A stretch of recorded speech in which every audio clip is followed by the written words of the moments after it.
Now, I've been told that when I was about 3 or 4 years old, I had a friend that no one could see but me.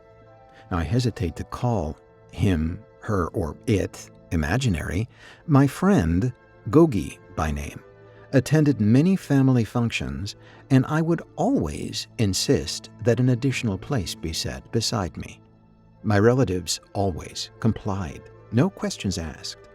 I don't ever remember being ridiculed for making these requests.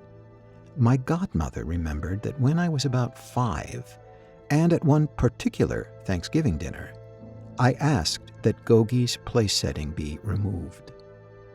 Evidently, my friend had recently moved to France.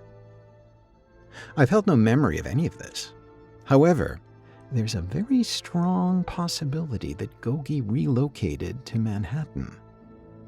My mother, recalling my very first trip to New York City, always made a point of telling me how I'd confided to her that I'd be living here one day. I was 5 years old and maybe experiencing some kind of separation anxiety. Could it be that Gogi was ghost whispering into my ear?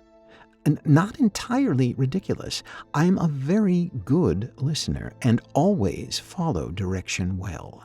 And as Manhattan is a borough full of all kinds of crazy and wonderful energy, it's very likely I'd be game to follow a happy ghost's guidance at such a tender age. Ghosts figure prominently in most creative lives. In fact, there's a theatrical tradition that began in France in the Dark Ages that called for something called a Brigadier stick to be pounded 3 times on a stage floor to announce the beginning of a play's performance.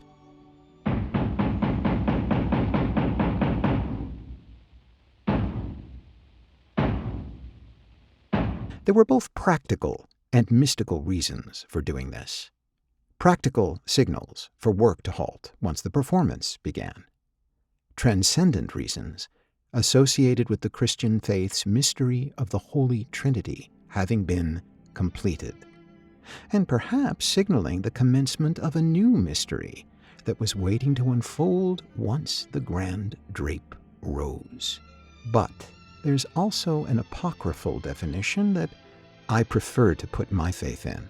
The Brigadier stick was a kind of symbolic hammer meant to crack the theater's floorboards, stirring up the ghosts who had once performed there, creating a mystical communion between the past and the present, an event to celebrate.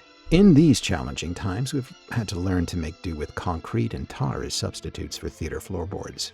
But artists find ways to practice their play, and fortunately very often in public.